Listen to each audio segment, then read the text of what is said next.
Good morning, everyone.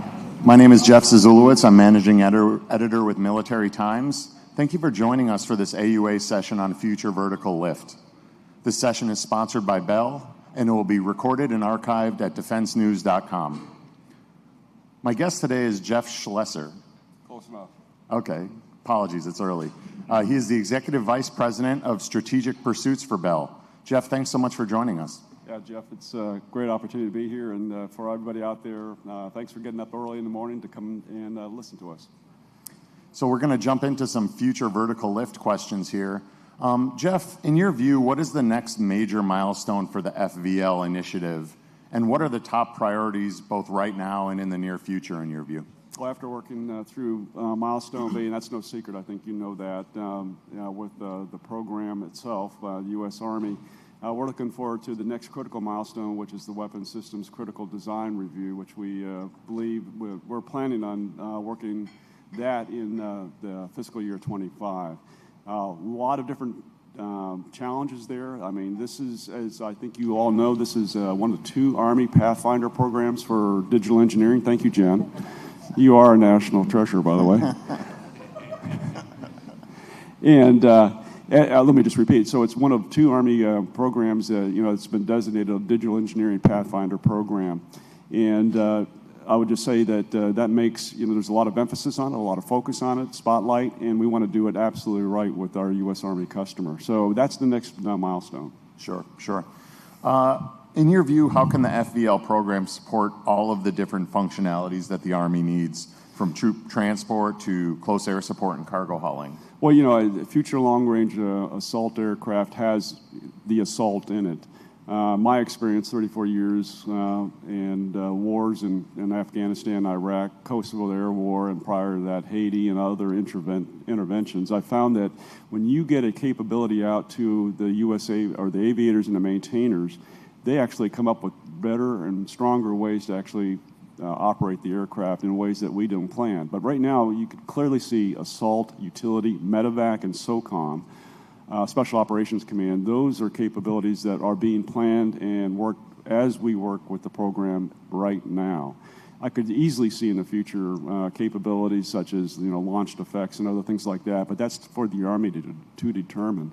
What I will say is when you have twice the speed and twice the range of current capabilities, that gives the maneuver commander, and I was the commanding general of the 101st Airborne Division in combat for 15 months, it gives the commander the ability to seize the initiative in ways that the enemy can't understand, because you are able to outmaneuver.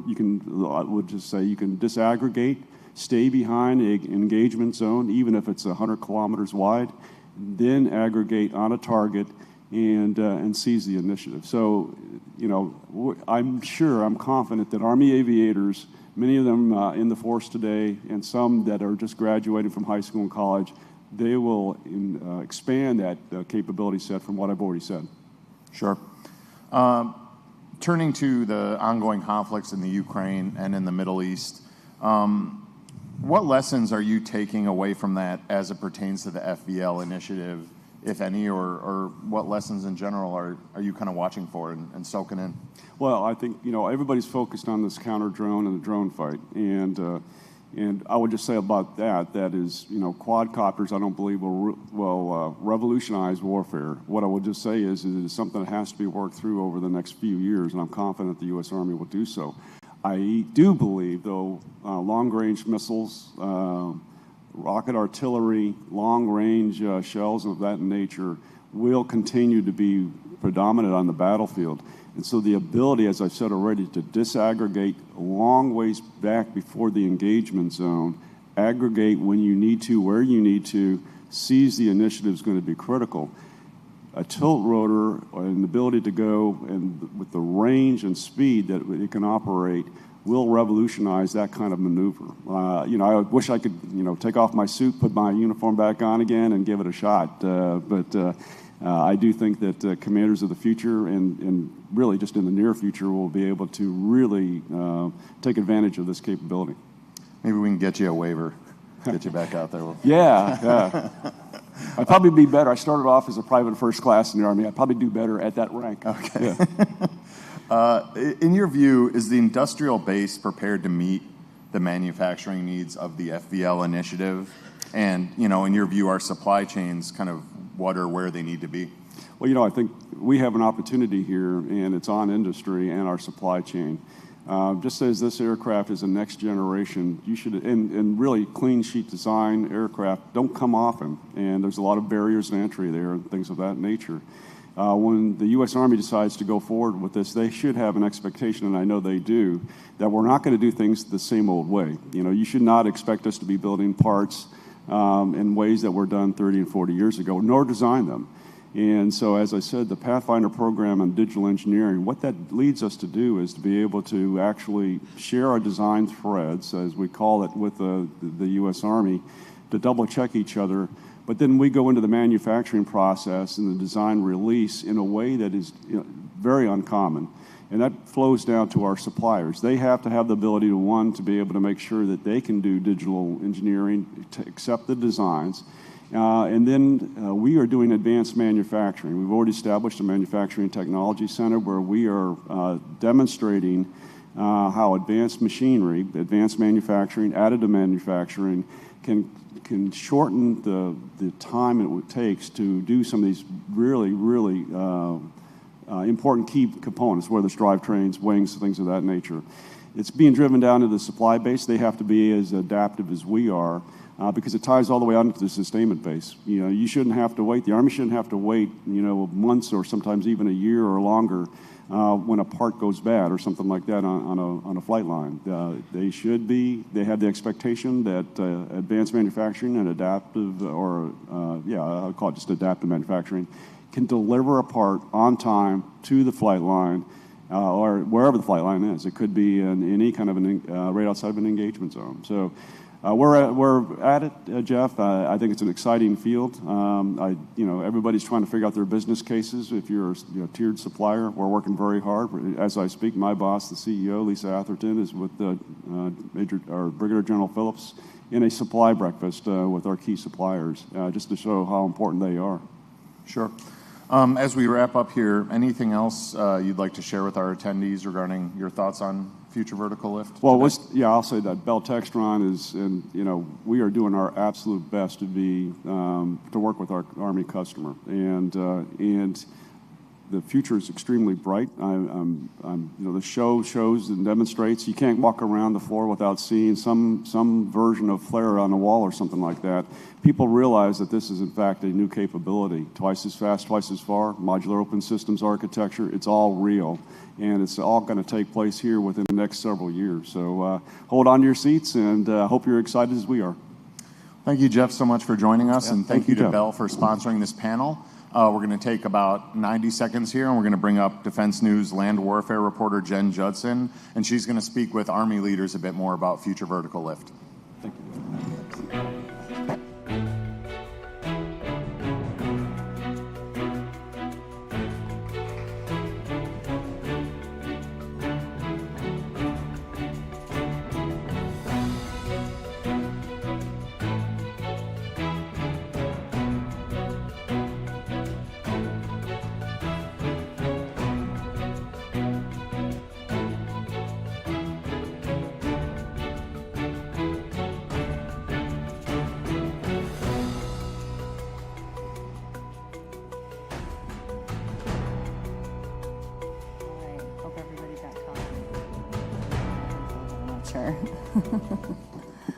All right, good morning. I'm Jen Judson, land warfare reporter for Defense News.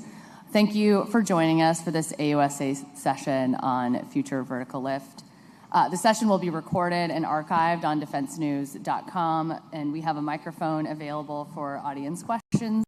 If you're watching online, click the Ask a Question button, and we'll get to as many as possible.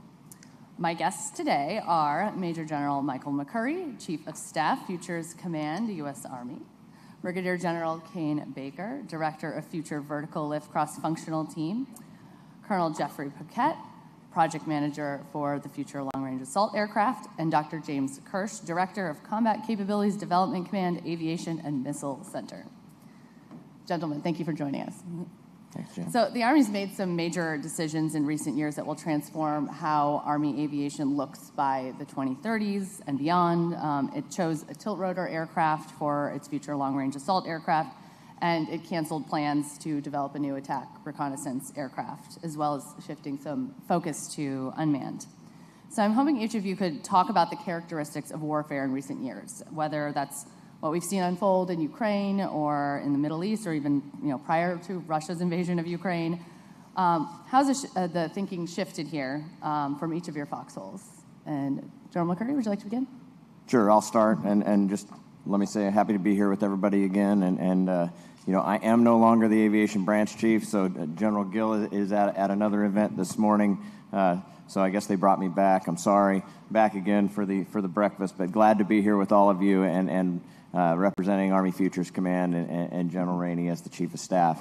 I'll focus mostly on the character of war and the Ukraine lessons learned question. So the first thing I would say is, to say lessons learned would mean you've implemented some change. So I would personally characterize them more right now as observations and implications, things that we're seeing that we have to react to, all under the frame that neither side in that conflict is man-trained or equipped like the United States Army.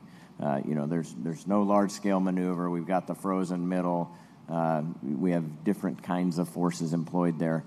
That being said, not exactly like us. There are things happening on that battlefield that we see and we have to react to.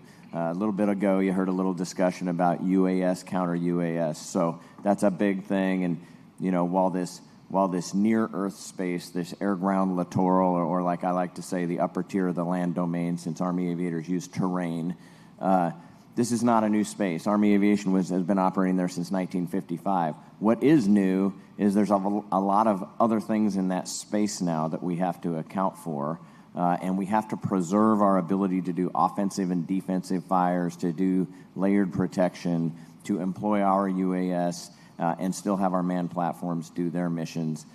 And that has to be all integrated. In the past, we separated those into blocks of space, and we can no longer afford to do that. And that says nothing to do with the items that the enemy's putting up in that space. So I see that as a change, and something that we're accounting for.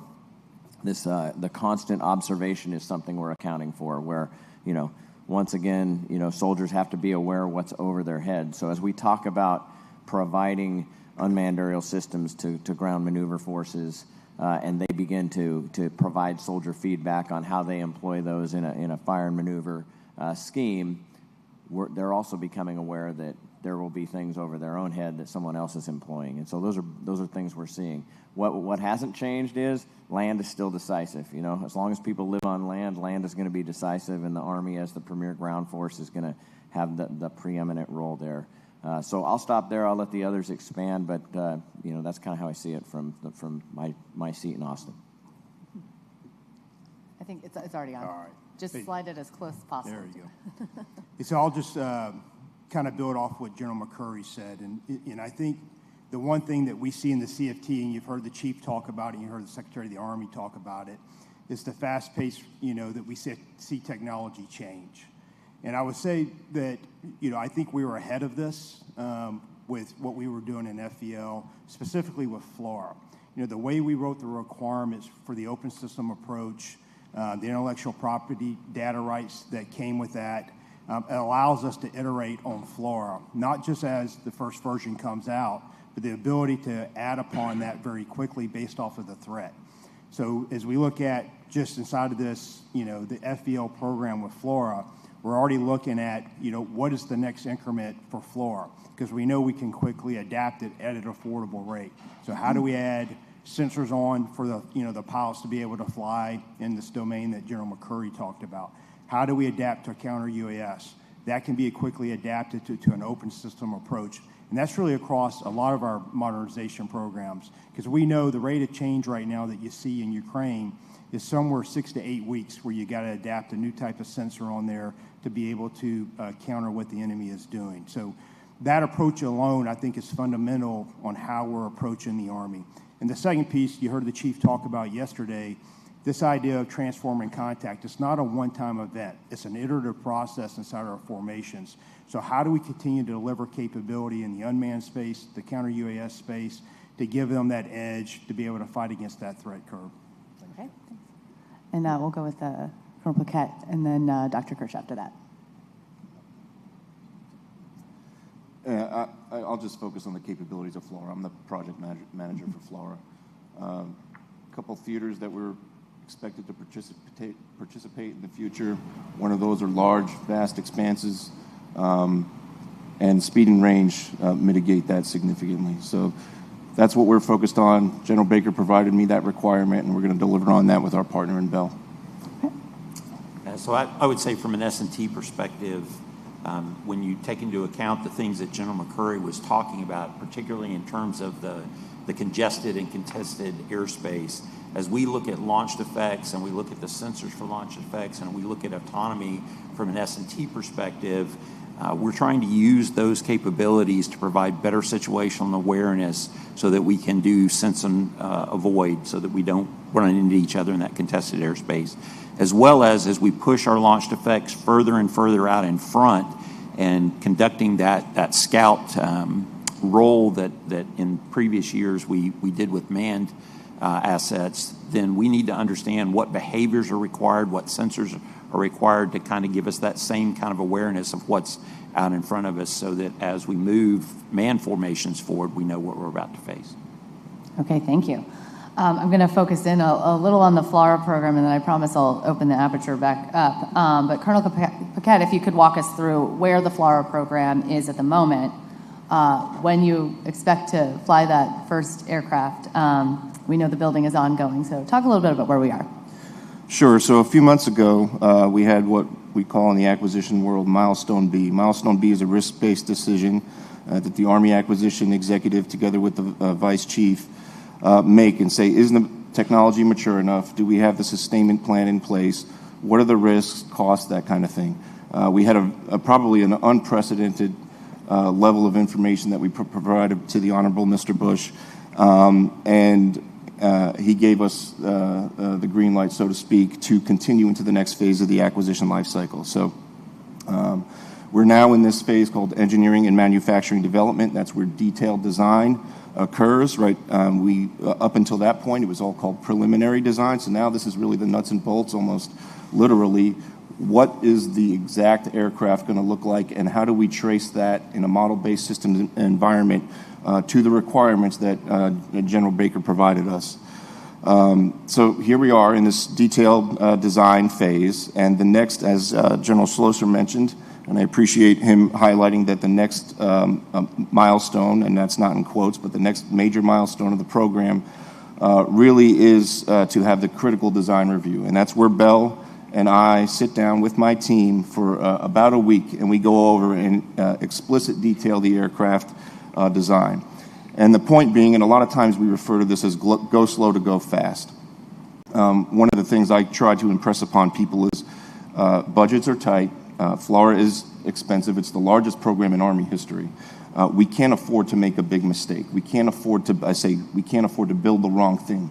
We can't build 4 or 8 prototypes that miss the mark on the thing that's important to the Army. The 2 things that are most important to the Army are go twice as far, twice as fast, and we beat that drum all the time, and the other part that General Baker hit, MOSA. If we get those 2 things right, there's no doubt in my mind that this transformational capability will live on for many, many decades to come. So with CDR on the horizon next summer, and I know you asked the question about when we're going to fly, I'm not going to tell you, but I will say that our first prototype is expected to deliver in 26. When do we fly that prototype? The most important thing is safety. We spend a lot of time, both at Bell and on the Army side in Redstone Arsenal, ensuring that all the ground runs and safety and airworthiness. So really, I'm not the airworthiness authority, and nor is my boss. So the airworthiness authority is an independent authority, and that person provides me the go-ahead to say we are comfortable putting experimental test pilots, extremely highly trained with specialized skills, into that aircraft in certain limited conditions. And really, the name of the game is expanding the flight envelope. So Recall that if you go too fast and you don't fully understand the flight envelope of an aircraft, and it's happened in the past, decades ago, where maybe we didn't fully understand it, and that can create safety issues and potential accidents. So, a very deliberate process for the experimental test pilots to expand that envelope to get to the point where one day we're ready to put an operator in. And again, that's up to the Airworthiness Authority and independent authority. So it's a process that's very risk-based driven. The other thing I'd like to highlight as this is a kind of a first for aviation, is we're delivering a virtual prototype. Our virtual prototype is a simulator of sorts that combines the flight dynamics model of the aircraft, a lot of real hardware, some simulated hardware, and that delivers in February, so that's the first major material delivery for the program. And with that virtual prototype, we'll put one down at Fort Novacell, one up in Redstone, and across .mlpf, it will inform doctrine, it'll inform training, it'll expose Army aviators to tilt rotor technology, which they haven't done before, and it will be a design tool for Bell and the program office to iterate on and get to the point where we can fly. So, first prototype delivers in 26 and flying sometime shortly after that. Okay. Just to build on one thing that you mentioned, you have to get this right. This is a big deal. V280 Valor has flown. That's your first stab at things. But now that you're going through more design, has anything changed regarding the design of the aircraft from the V280 flying, you choosing Bell to build this, and the design phase that you're in? Yes, it might not really be apparent at first, right? When people look online and they see the V280 Valor, which is an experimental aircraft, it's not a combat aircraft. They see what they think FLRAA is going to be, and yes, FLRAA is going to be a tilt rotor, and it will look similar from the outside looking in. But to be very clear, and it's why I very rarely use the term V280 or FLRAA. The name of the aircraft will be different. The nomenclature will be different. The changes are significant, right? Something as simple as, will we have cockpit doors? The answer is no. The Valor does. Drivetrain has already been upsized to meet the purposes and intent for meeting our requirements. MOSA, like I said, it's such a big deal. I can't not say it several times today. The digital backbone that enables MOSA, that didn't exist on Valor, right? So that's a significant part. The other thing is that we are very focused on getting input and insight earlier from the people that matter to us. Those are two categories of people: flight crew and the infantry or combat soldiers that fly in the back of the aircraft. So, and this is all available out there on the internet, but we conduct relatively cheap and quick experiments with a mock-up of the aircraft, not the one that you see on the floor out there, but a scaled wooden model that doesn't have a wing or a tail. It's just really focused on the human systems integration aspect of the program. The things that matter to soldiers in the back are not drivetrains or engines or rotors. What matters to them is my seat comfortable. Does my ruck have to sit on my toes when I'm trying to get out? Am I going to trip over the guy in front of me? So we spend a lot of time early trying to get the insight from the people that matter to us: seat configuration, weapon placement, step. We've already decided that the original step was a little too narrow, and people were in these experiments tripping and like falling because they're wearing body armor, they carry heavy weapons, they're wearing MOP gear. So 50 years ago, when we were developing our current fleet, we didn't do that. And we figured it out as we went, and we made changes. We're getting in front of that. And together, partnered with the CFT, we conduct these experiments called special user evaluations, and we inform the design. Short answer is, there's a lot that's different. It's just not as apparent when you look from the outside in, but it's quite a bit different. Now, I know that you recently showcased FLRAA to the 25th CAB. So if you could just put a little bit of color or flavor on the soldier feedback from that exposure. Sure. So we're located in Huntsville, Alabama. My initial thought was, let's go to the 101st. They're right up the road. Had a conversation with General Baker, I'm a former 25th guy. He's a former deputy commanding general there. He said, why don't we go to the place that we really think this aircraft matters? And perfect idea. We executed. It took an extra month to get all the logistics in place, and we sent the Bell team and my human systems team out there.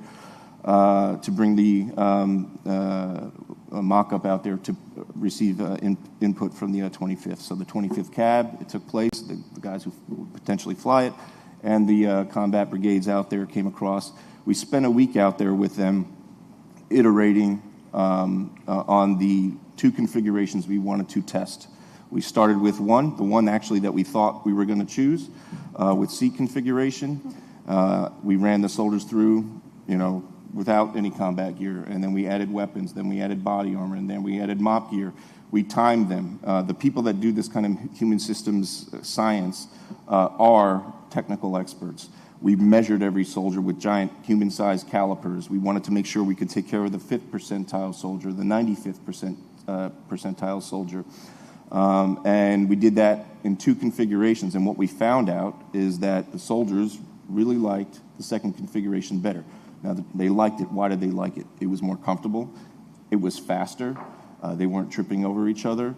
We got feedback on the cockpit. The cockpit was mocked up with a lot of 3D printed controls and that kind of thing. The weapon was different when we in location. We had the crew chief seat oriented differently. So we take all this into account, and we ran it at combat speed. And we ran it in, even as the soldiers came out, they ran out and they went into the prone with their weapon. So it was as tactical as we could make it while getting the information that we needed. We then take the soldiers after they spend a week doing, and I will say this sounds super cool. It's not a lot of fun for the soldiers. I mean, to be in MOP gear and to be in body armor and get on, get off, get on, get off, getting them time. So I made a very special point to pull all these soldiers in and said, look, I know this isn't fun, but the information and insight that you are providing to us is invaluable, and it will be incorporated. And you are part of something historical for Army acquisition, historical for Army aviation. And one day, when you fly this, or your children fly this, or you see this flying above you while you're on your front porch as a grandfather or grandmother, you're going to know that you had input into this aircraft. And that really resonated with them. The other thing I didn't even think about it when I first went out there, not only did we get feedback from them, but a lot of soldiers want to know, what is this tilt rotor thing that the Army decided to do, right? A lot of people want to know why the Army decided to go with a tilt rotor. We are a classic, standard rotary wing force, and they really appreciated us telling them what the tilt rotor brings to the problem sets that, General McCurry and General Baker are trying to solve. Okay, great. FLRAA is an early user of digital engineering in its development process. So, this is a question that several of you can address, but, how has digital engineering contributed both to, a smooth program? How is it contributing across the board? And how is what you've developed in digital engineering on the aviation front, and maybe this is for General McCurry, expanding to other programs, especially within Army Futures, as you look at prototyping capability across the force? So I'll start with the FLRAA specific, because as General Slosher said, we are kind of the pilot case for digital engineering. We like to say that the program is born digital. Clean sheet design, first time it's been done forever. We get a lot of extra homework from the Department of Defense and Army and even GAO to talk about the goodness of digital engineering. Digital engineering is a large umbrella. There's a lot that falls under it. Model-based systems engineering falls under that umbrella. I'll focus on the digital environment. The digital environment is a collaborative workspace. Let me talk about how we used to do it.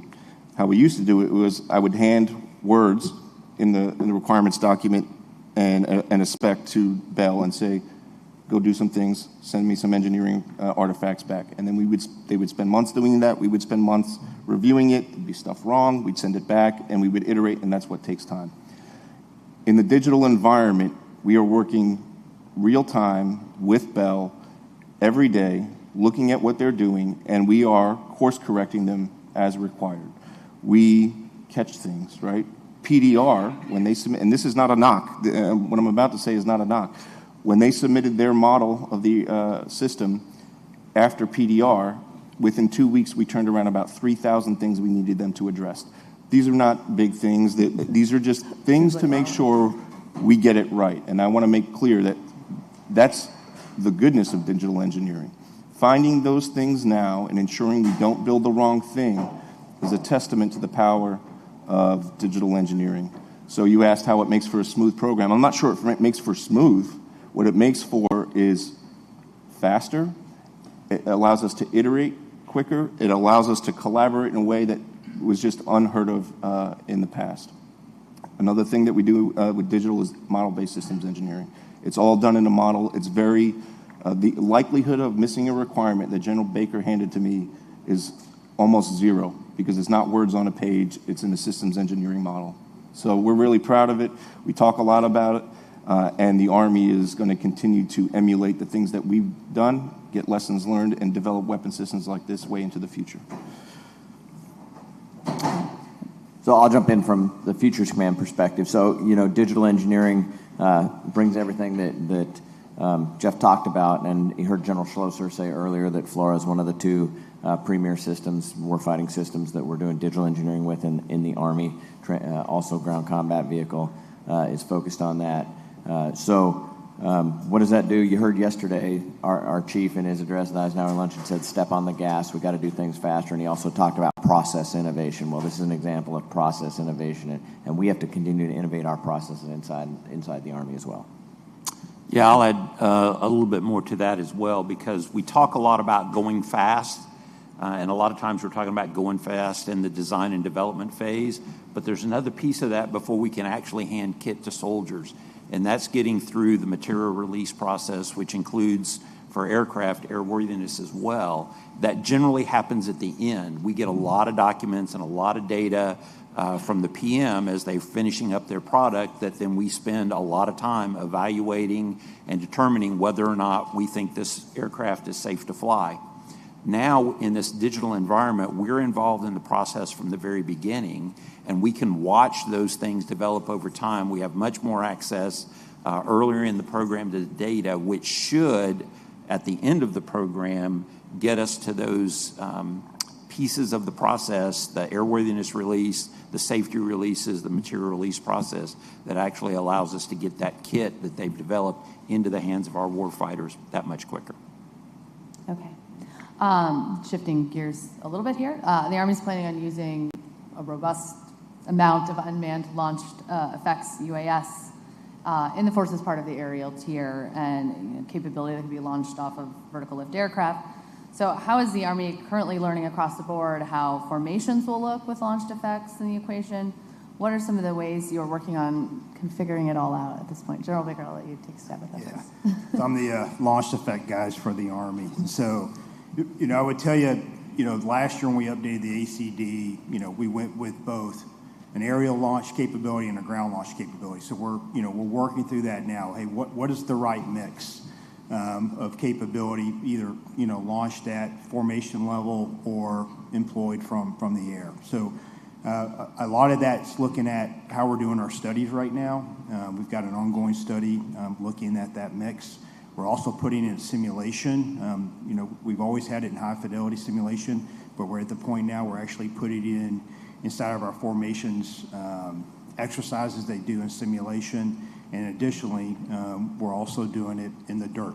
We just finished Edge, and Jen, I can talk about Edge if you like. But it's on my list, so yeah, feel free. Bringing formations out to Edge, and then subsequently at Project Convergence, all helps us inform, the .mil PF requirements. And so, additionally, in the next year, we're actually working closely with David's team in PMUAS, having a special user demonstration with LE inside of a formation to be determined. But that will also inform, really the Army is, hey, what type of formations do we need them in? What's the best employment capabilities that they need? And then really it'll speak to a broader portion that General McCurry mentioned, a second ago. It's this air-ground littoral discussion. The systems approach of how launched effects actually, is a part of that air-ground littoral, which is more broader than just that. Is how it nests with our UASs, is how it nests with our manned fleet in the air, and also our HMI formations on the ground. So a lot of learning going on here, and we're excited to get it out to the field, Jim. Okay.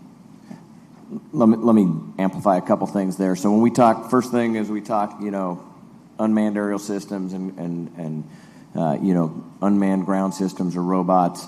We talk about human-machine integration and capitalizing on what's best in each, not sacrificing humans for first contact and then focusing on what machines can do best, what humans do best. But the most important letter in HMIF is the F, the formation.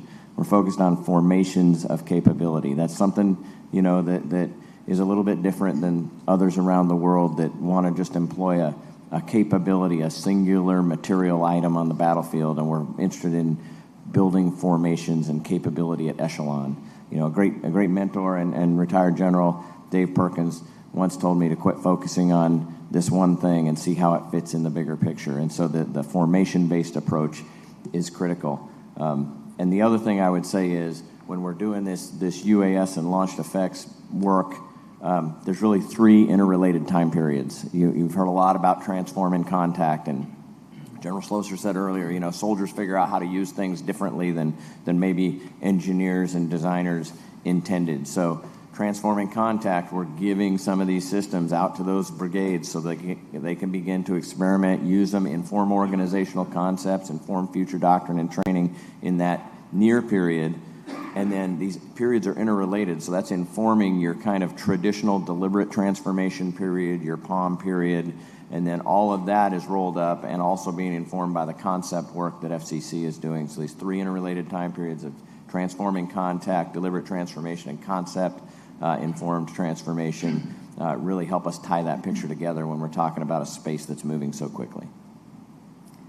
Dr. Kirsch, I launched effects has been long in your portfolio. You've been looking at that for a long time. So can you talk about, how it started, where you are, what kinds of capabilities have you grown over time in S&T when it comes to this capability? Sure. So, a lot of our focus particularly has been on the behaviors. Industry's doing a great job developing the platforms. We haven't spent a lot of time trying to innovate on the platform itself. We have our sister centers that are focused on some of the payloads, the different sensors, the EW effects, and then, of course, we also look at the lethal effects as well. But really, a lot of our focus has been on the behaviors, and specifically, how do we get these launched effects to collaborate together to accomplish the mission that we've set out for them. Been a lot of work done on showing how we can use launch effects with similar sensors to go do a search area or could do reconnaissance. What we're going to do here in the next month is somewhat of a capstone demonstration of actually using a team of teams approach where we have one operator, many UAS or many launched effects, and those launch effects have different capabilities. Some might have EOIR, some might have RF sensors, some might be decoys, some might have lethal effects. And we've set up a mission for them to go prosecute, and they will decide how to divide up that mission among the different platforms. They will decide when, hey, one sensor sees something and I need another sensor to come in and verify. And then ultimately they will pass that information back to a single operator who will decide whether or not they want to prosecute the target or not. So a lot of behaviors, a lot of teaming operations between different capabilities, but ultimately coming back to one operator and many effects so that the operator has the ability to make the final decision on whether or not to engage, but the collaborative behavior between the different platforms allows the operator to focus on what the operator needs to do and allow a lot of the dirty work of dividing up the problem to be happening with the launched effects autonomy. Okay. We started to touch on this. Hoping we can dive a little bit deeper into the autonomy spectrum. Army Aviation has kind of led the way in a lot of ways with this, but we see things like an autonomous Black Hawk. But how do you balance like cool technology with practical ways that you could aid aviation and also maintain that ethical responsibility when considering things like unmanned helicopters or drones with lethal effects? You talked about how you're working on behaviors, for instance. How can we establish more trust in systems, and what are you particularly focused on right now related to that? Yeah, so that's a great question, is how do we establish trust in these systems? And so that's why a lot of the experimentation we're doing is really to understand how do we trust these different approaches with autonomy. My belief is that we will field autonomy, if you will, in a very deliberate way. With our launched effects, where there's not a human on board, we can afford to take more risk, but always with that human in the loop before we employ lethal effects. With the optionally crewed aircraft, we're continuing to explore the different algorithms, the different hardware, but ultimately I think we'll see that starting more as an aid to the pilot, an aid to the aviators, and as we gain more confidence and more trust, we'll eventually transform into that optionally manned operation. And really that's as the requirements teammates here look at where are the first application of those optionally manned aircraft, we can focus more and more of our experimentation on demonstrating that capability. But really at this point, I see it very much as a deliberate approach to where we take a little bit of a risk at a time. I don't think we're going to see tomorrow where we just all of a sudden turn loose an optionally manned aircraft with people on board, for example. All right. Yeah, I think from a tactical and operational perspective, certain mission sets are more naturally aligned to autonomy. If we're putting 100 Rangers on the objective, then there's probably somebody flying that platform with them in it. Conversely, if you're doing a repetitive task, maybe moving of cargo, logistics, things that need to go on for a long period of time, then those are things that we could see a kind of a more rapid application of that. There's still some considerations as we define the behaviors. So I think there's a natural alignment of certain mission sets. The other thing I would say about autonomy is we're first focused on protecting the human. So I talked about not sacrificing humans for first contact, but as some of these platforms, imagine a young warrant officer sitting in the front seat of an AH-64 with all of that data coming at him. There's ways we can use different levels of autonomy to offload and untask saturate that young pilot to make them safer and better protect them and prosecute the mission more efficiently at the same time. I did want to ask about the EDGE exercise that you recently wrapped up. I attended the first one back in 2021. So how has the experimentation evolved, and what's come from it as you work on requirements and continue to develop force structure for the future? Yeah. So, EDGE, again, this is our fourth or fifth iteration. I'm losing track. Yeah. So it's been a part of this persistent experimentation. So we started early on, looking really across FVL CFT portfolio, really across all of our lines of effort with FLRAA, launched effects, FTUS, MOSA, so we had events that really focused across that large scheme, really bringing industry out to understand where they were in each of those lines of effort. This year, really at the end of last year's EDGE, we realized working with Dr. Kirsch's team and the PEO, we had one very specific area that we wanted to drill down into, and that was on the autonomous collaborative behaviors. And then, so that led us to an experiment that was really around three objectives. The first one, how do you have a team of launched effects for UAS that operate with behaviors internal to that team? How does that team have behaviors with other teams that are out swarming? And then more importantly, what are those behaviors when those assets are off the network? And so we developed out at the Proving Grounds. We took probably the largest threat array that we've seen yet in an experimentation against really a near-peer adversary, and we set the scenario up for our partners to come out and actually fly against those threats at echelon. They had no idea. They knew that, what the threat was, but they did not have an idea of where they were and where they would be at time and space. And so what we ended up seeing was, one, our industry partners that were there and along with governmental partners, they got more range time and were able to get more feedback on their behaviors. Things that we saw, as we're still collecting insights from that, and we will over the next couple months, but we saw leaps in technology with aided target recognition, things that we have not seen before from the standpoint the operators actually able to adjust the threshold there at the operations center why the assets are flying. We saw self-healing capability when it comes to the network with our behaviors, with our launched effects and really our surrogates. Areas that we need to work on, once again, Dr. Kirsch's team that we'll see in November is, how do your launched effects in UAS operate when they have actions on contact? How do we develop that behavior when they don't detect something and they run into it, and then now they've got to actually move away from it in order to have standoff distance. And then lastly, we will take, what we've learned really over the past year, and as we go into Project Convergence 5, and that links to our requirement documents, specifically with launched effects. We're working on an update that really goes after better defining the autonomy and the behaviors that we want in the requirement, which we learned a lot this past year. The second piece is there's a lethality aspect.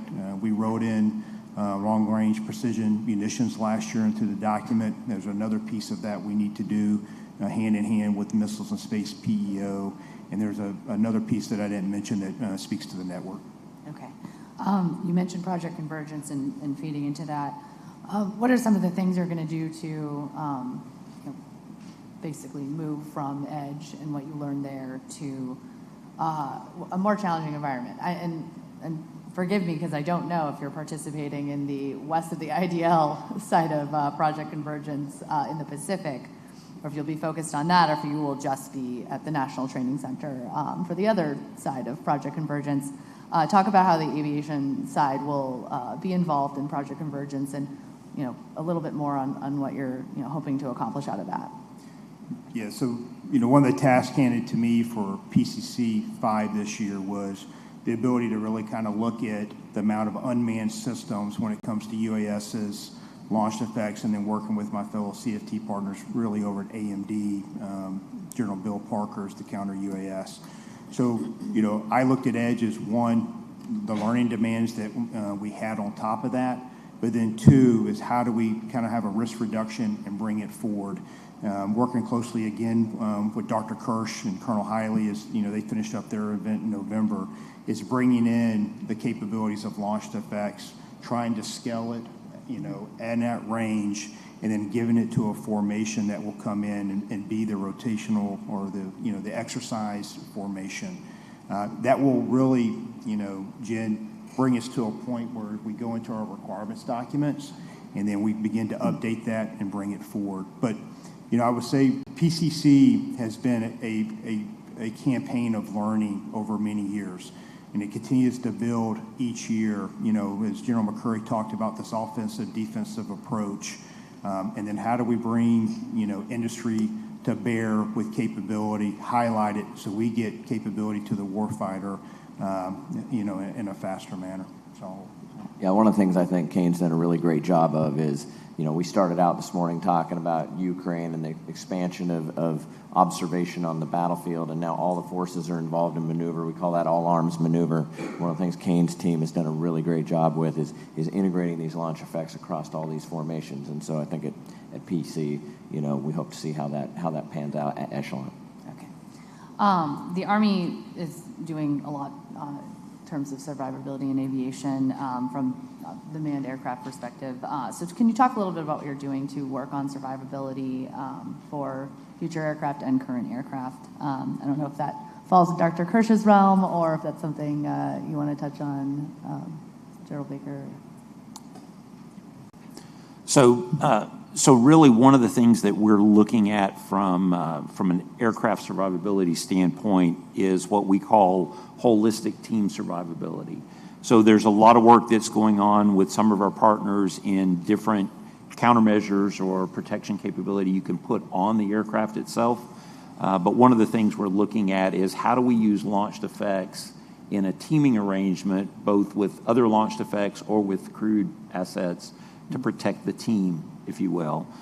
So, for example, you could use launched effects as decoys. You could use launched effects as the sensors to detect those incoming threats, or you could use launched effects to prosecute those threats. So, and this is actually an area that even as we talk to our counterparts in the ground community is starting to look at as well is, do I have to put active protection on every vehicle, or can I use a team approach to protect a formation?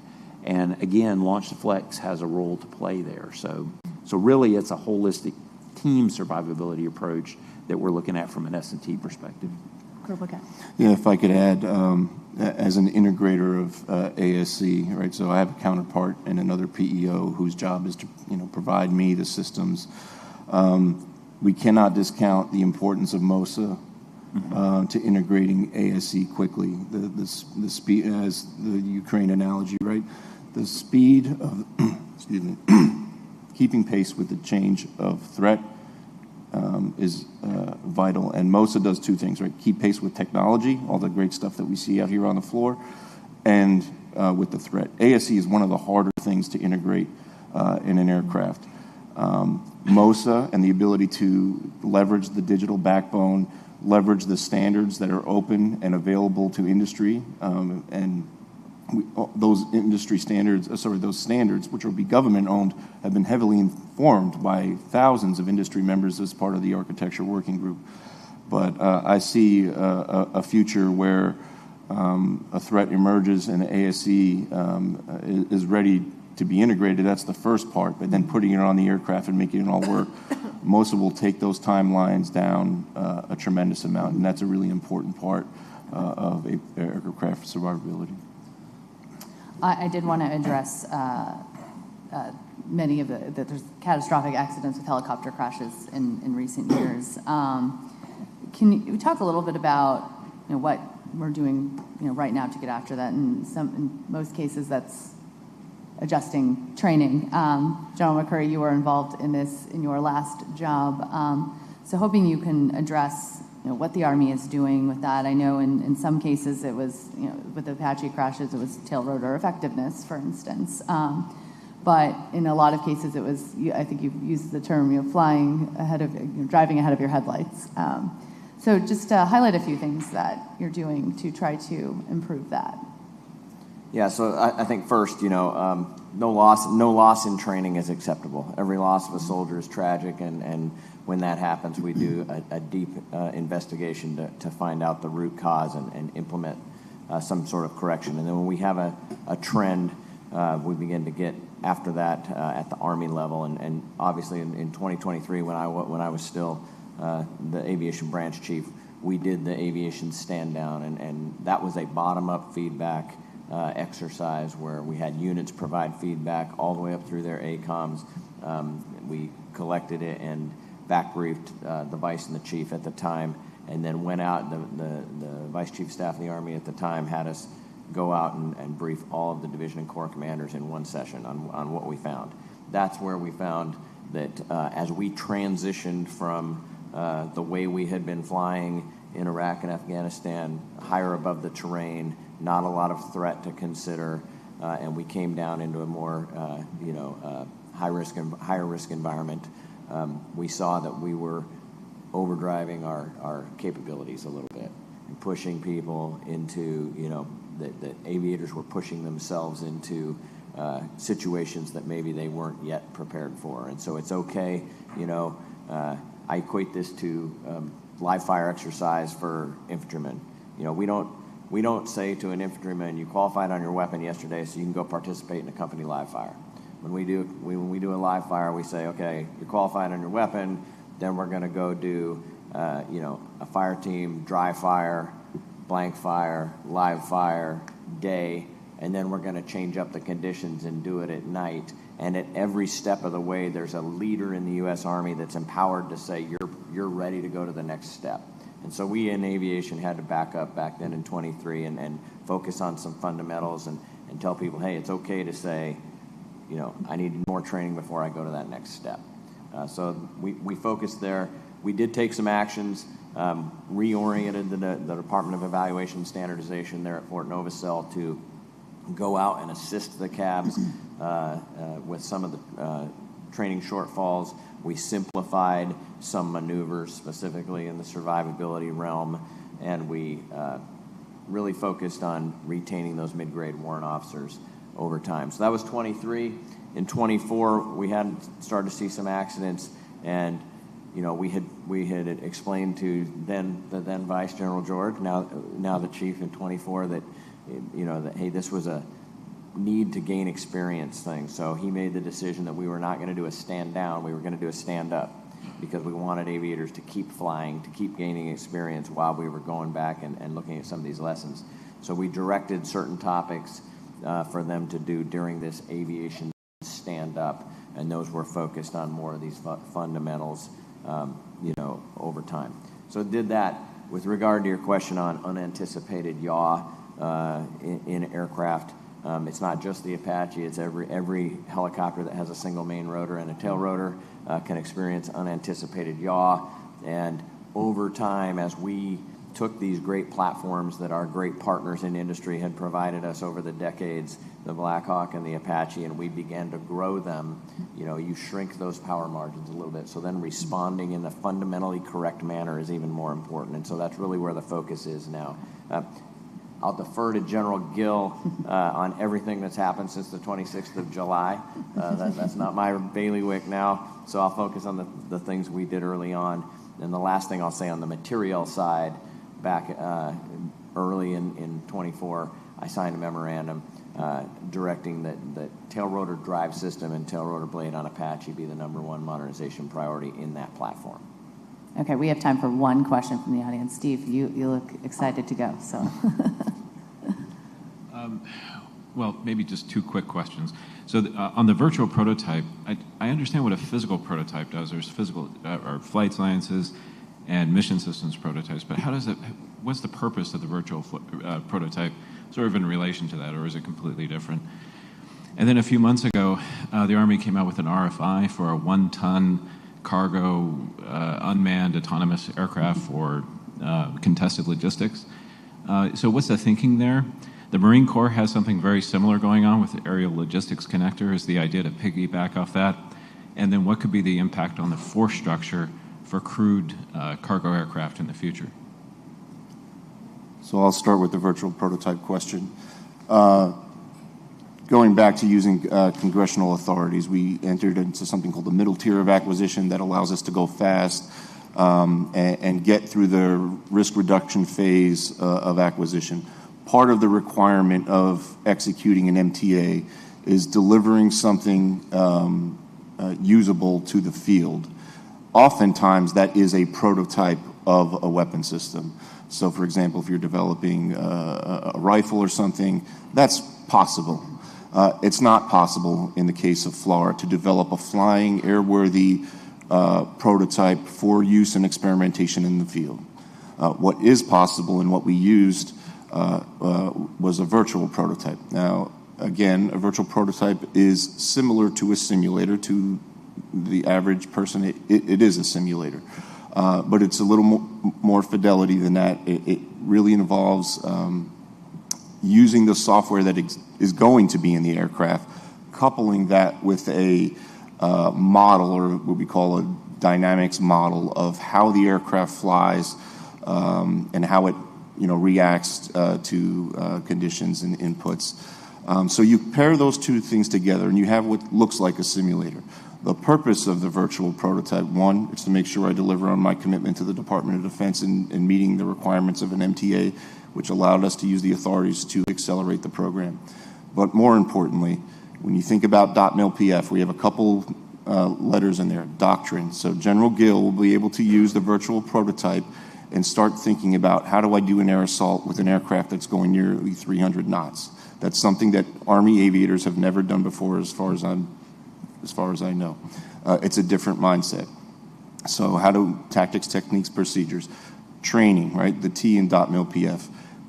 It's vitally important that we start learning now how to fly tilt rotors, not just the tactics of it, but how to do it. It's primarily an airplane. We are helicopter pilots. So it's it's only a helicopter for like takeoff and landing. I mean, that's the whole point. The Marine Corps does this. The Air Force Special Operations does it. So we spend a lot of time with them on the program, and I know General Gill talks to his counterparts in those two services as well. I know there is a plan to familiarize Army rotoring pilots. We have the V-22. The V-22 is a tilt rotor.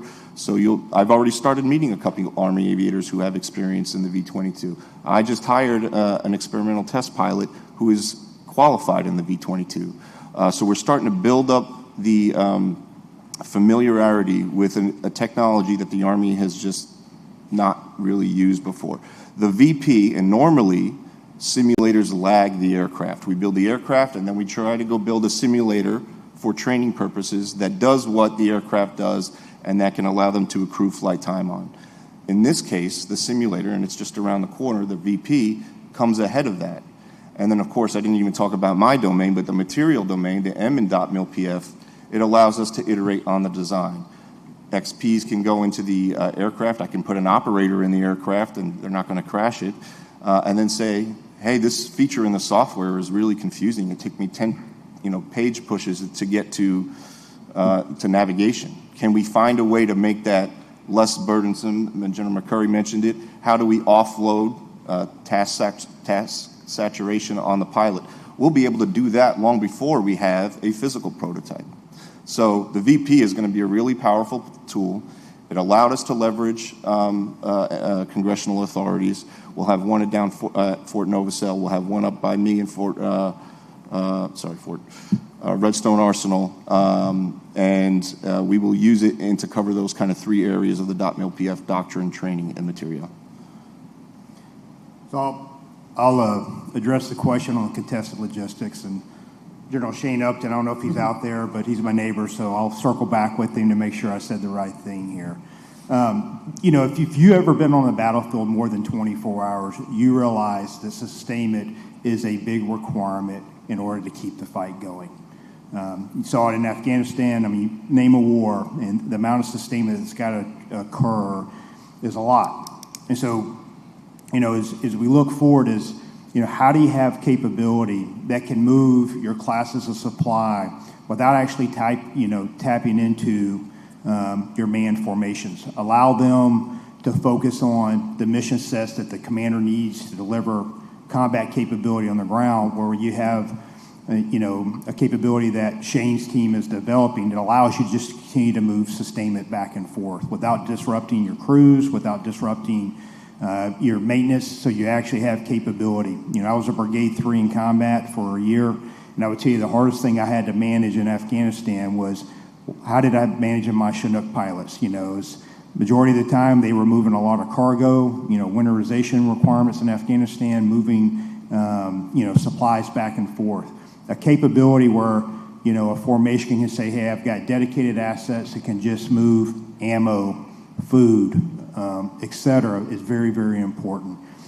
Shane and our team are very close. That's why we're co-located together at Redstone, as we've developed the programs that we have with FLORA, FTUS. So there's definitely a strong linkage between our team and his team as they build this requirement going forward. Yeah, I just finish up with, on a concept of air assault. I think General Schlosser would back us up that as soon as you have the minimum force on the objective, you're almost already starting sustainment, because you're a few hours from exhausting that force as you're continuing to build out the combat power for that force. So that's where we're focused with these unmanned logistics systems to unburden those manned crews to do exactly what General Baker described. If I could close real quick, Jen, I would just say the aviation enterprise and AFC don't do these things in a vacuum. We have tremendous teammates out there. So, what TRADOC's doing to wrap around the whole .mil.pf around this material, what industry does for us out there is really important to getting this capability out to our force. We're focused on taking care of those soldiers. Our superpower is our soldiers and our non-commissioned officer corps, and we don't want it to be a fair fight when they get into it. All right. Well, as you can see, we could probably go for another hour or so at least. But unfortunately, we're out of time. So please join me in thanking our panelists as well as our sponsor, Bell. Thank you for joining us.